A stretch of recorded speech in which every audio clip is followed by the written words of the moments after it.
യേശുവിൽ ഏറ്റവും അനുഗ്രഹീതരായ പ്രിയപ്പെട്ടവരെ, ഇന്ന് ഞായറാഴ്ച ദിവസം നല്ലൊരു ഞായറാഴ്ച നിങ്ങൾക്ക് ആശംസിക്കുന്നു. ലോകത്തിൻ്റെ ഏത് ഭാഗത്തായാലും, ഏത് രാജ്യത്തായാലും, ഏത് നാട്ടിലായാലും, സ്വദേശത്തായാലും വിദേശത്തായാലും നിങ്ങളെല്ലാവരെയും ഈ ഡെയിലി ബ്ലെസ്സിങ് യോഗ പ്രാർത്ഥന, ഈ വലിയ കുടുംബത്തിൻ്റെ ഭാഗമായി നിൽക്കുന്ന എല്ലാവർക്കും നല്ലൊരു ദിവസം ആശംസിക്കുന്നു.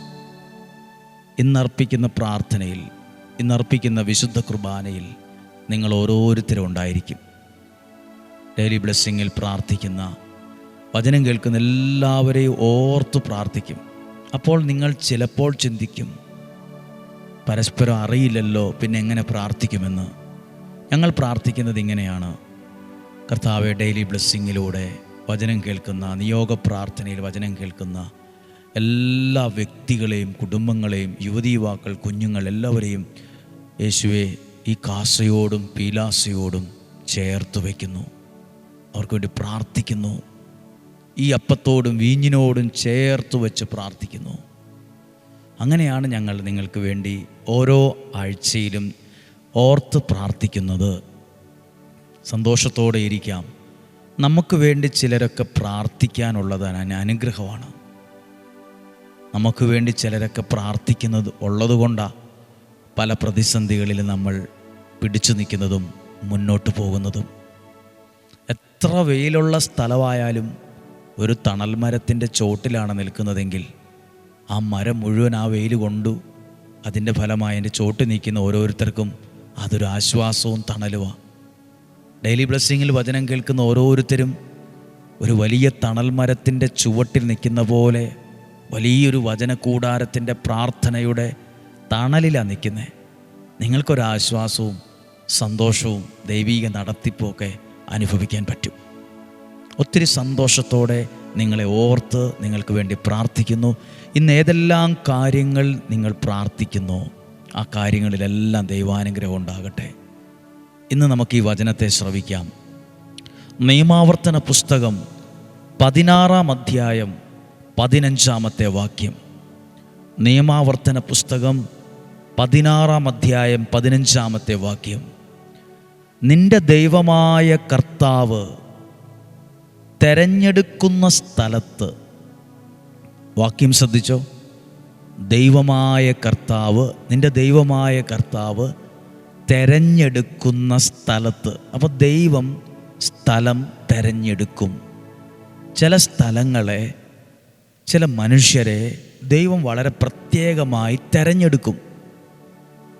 തെരഞ്ഞെടുക്കുന്ന സ്ഥലത്ത് ഞാൻ വിശ്വസിക്കുന്നു, വയനാട് ജില്ലയിലെ ഈ വടുവഞ്ചാൽ വട്ടത്തുവയൽ എന്ന് പറയുന്ന ഈ ചെറിയ സ്ഥലം, ഈ ഗ്രാമം, ഇത് ദൈവം തെരഞ്ഞെടുത്ത ഒരു സ്ഥലത്താണ് ഈ പ്രാർത്ഥന നടക്കുന്നത്.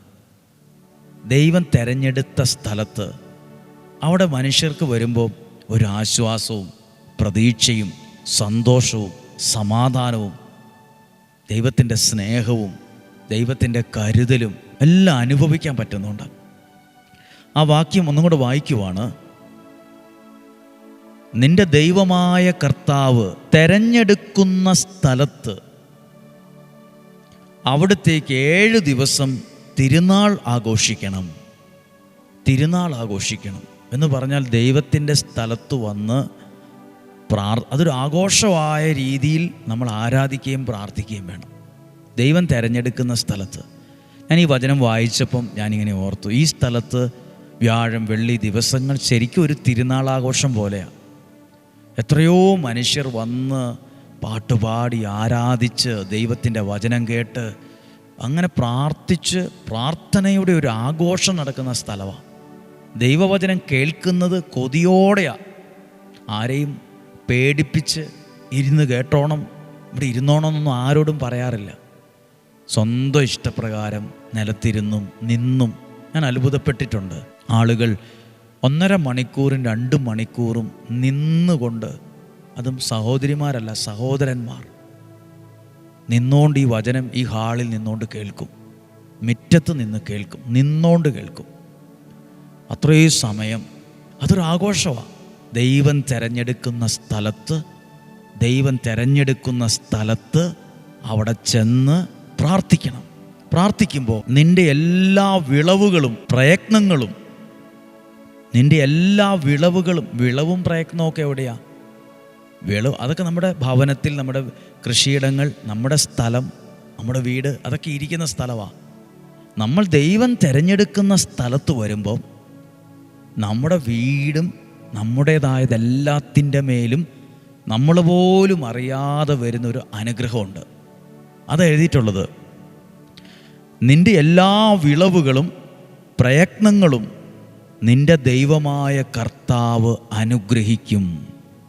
ദൈവം തിരഞ്ഞെടുത്ത സ്ഥലത്ത് വരുമ്പം, അങ്ങനെയുള്ള സ്ഥലത്ത് പോയി പ്രാർത്ഥിക്കുമ്പം എൻ്റെ വരുമാന മാർഗങ്ങൾ, എൻ്റെ വീട്, എൻ്റെ കുടുംബത്തിലുള്ളവരെ, മക്കൾ, കൊച്ചുമക്കൾ, സകലരെയും ദൈവം അനുഗ്രഹിക്കാൻ തുടങ്ങും.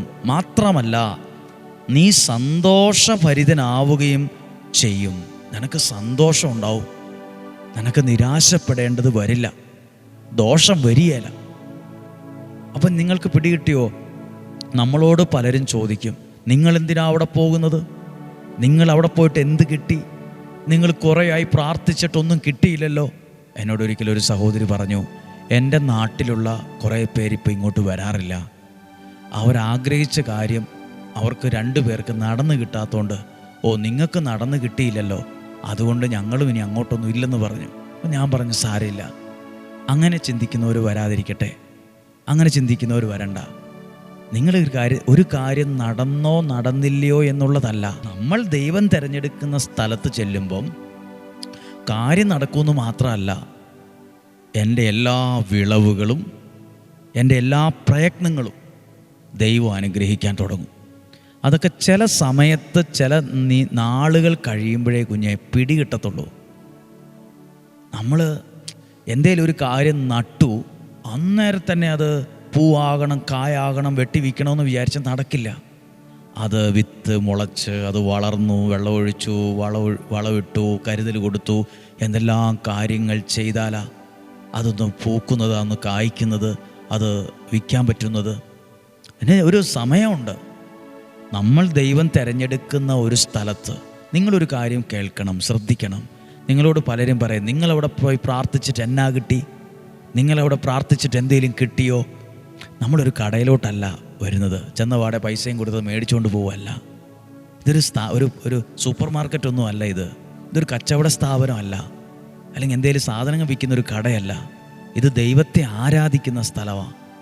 അതിലൂടെ എൻ്റെ വീട് സർവശക്തനായ ദൈവത്താൽ അനുഗ്രഹിക്കപ്പെടുമെന്നുള്ളത് ലൈബ്രറിയിലുള്ള ഏതെങ്കിലും ഒരു പുസ്തകത്തിലെ കാര്യമല്ല. ആകാശം മാറിയാലും ഭൂമി മാറിയാലും മാറാത്ത ദൈവത്തിൻ്റെ വചനം, വേദപുസ്തകം പറയുന്നു, നിൻ്റെ ദൈവമായ കർത്താവ് തിരഞ്ഞെടുക്കുന്ന സ്ഥലത്ത് വന്ന് പ്രാർത്ഥിക്കണം. അത് 7 ദിവസം വരണം, ഒരു നിയോഗത്തോടെ വരണം.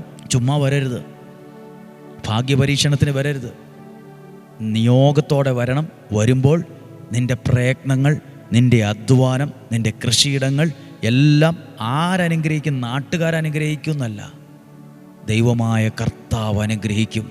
ഞാനൊക്കെ ഇങ്ങനെ ഒരു സ്ഥലത്ത് നമ്മൾ പോകുന്നതിൻ്റെ ഒരു ഐശ്വര്യം നമ്മുടെ ജീവിതത്തിൽ കിട്ടും. പ്രാർത്ഥിച്ച് വചനം കേൾക്കുന്നതിൻ്റെ അനുഗ്രഹം നമ്മുടെ വീട്ടിൽ വരും, ലഭിക്കും. നീ സന്തോഷഭരിതനാവും, നല്ല സന്തോഷം കിട്ടും നിനക്ക്. ഇന്ന് ഒരു കടയിൽ നിന്ന്, ഒരു മാർക്കറ്റിൽ നിന്നും കിട്ടാത്തൊരു സാധനമാണ് സന്തോഷം, സമാധാനം. ഇത് ദൈവം തരുന്ന സന്തോഷമാണ്, ഇത് ദൈവം തരുന്ന സമാധാനമാണ്. ഇതാ നമുക്കും നമ്മുടെ വീട്ടിലും നമ്മളെല്ലാം വേണ്ടത്. ദൈവം തരുന്ന സമാധാനം, ദൈവം തരുന്ന സന്തോഷം, അത് നമ്മളിലെല്ലാം ഉണ്ടാകട്ടെ.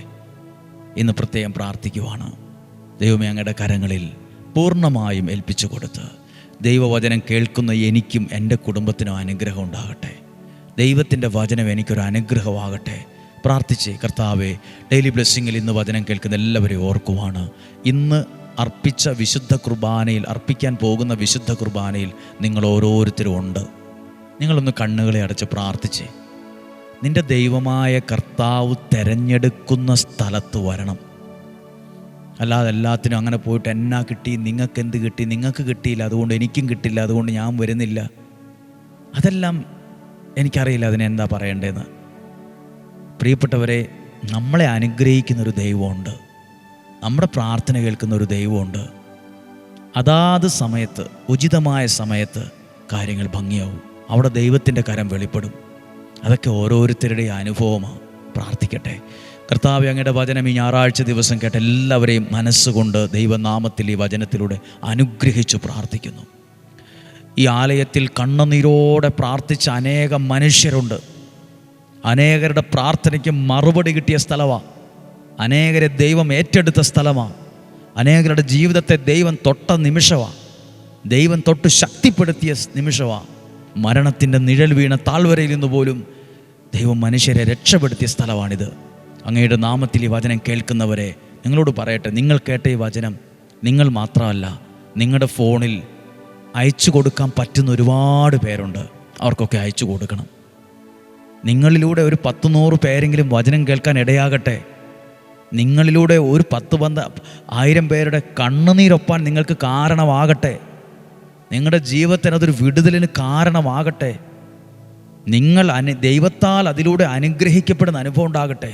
രോഗങ്ങൾ, അപകടങ്ങൾ, ദുർമരണങ്ങൾ, മൂപ്പെത്താത്ത മരണങ്ങൾ, എല്ലാത്തരം ചതികളിൽ നിന്നും, വഞ്ചനയിൽ നിന്നും, നിരാശയിൽ നിന്നും, കുറ്റബോധത്തിൽ നിന്നും ഞങ്ങളെ സൂക്ഷിക്കണമേ, സംരക്ഷിക്കണമേ. ദീർഘായുസ്സും ആരോഗ്യവും സന്തോഷവും സമാധാനവും ഐശ്വര്യവും തരണം. ഈ വചനം കേൾക്കുന്ന സകലരെയും, ഇത് അയച്ചു കൊടുക്കുന്നവർ, സ്റ്റാറ്റസ് ഇടുന്നവർ, ഷെയർ ചെയ്തവർ എല്ലാവരെയും ദൈവനാമത്തിൽ മനസ്സുകൊണ്ട് അനുഗ്രഹിച്ച് പ്രാർത്ഥിക്കുന്നു, ഇപ്പോഴും എപ്പോഴും എന്നേക്കും. ആമേൻ. ദൈവം അനുഗ്രഹിക്കട്ടെ. നിങ്ങൾക്ക് വേണ്ടി പ്രാർത്ഥിക്കുന്നു. നാളെ തിങ്കളാഴ്ചയാണ്, നല്ലൊരു ദിവസമാണ്. നാളെ നമുക്ക് പ്രാർത്ഥനയോടെ വചനം കേൾക്കണം. എല്ലാവരും 5:30 തന്നെ നിങ്ങൾക്ക് സാധ്യമാണെങ്കിൽ, അവധിക്കാലമൊക്കെയാണ് പല സ്ഥലത്തും, എന്നാലും 5:30 എഴുന്നേറ്റ് വചനം കേൾക്കാൻ പറ്റുവാണെങ്കിൽ ഒരുമിച്ച് വരണം. നമുക്ക് ഒരുമിച്ച് പ്രാർത്ഥിക്കാം. നിങ്ങളെ ദൈവം സമർത്ഥമായിട്ട് അനുഗ്രഹിക്കട്ടെ. സാധ്യം എല്ലാവർക്കും അയച്ചു കൊടുക്കണം, മറക്കാതെ. നാളെയും 5:30 ഒരുമിച്ച് കാണുന്നതുവരെ വലിയവനായ ദൈവം, സ്വർഗത്തിലെ ദൈവം, ഇന്നും ജീവിക്കുന്ന ദൈവം എന്നെയും നിങ്ങളെയും സൂക്ഷിക്കട്ടെ. ആമേൻ.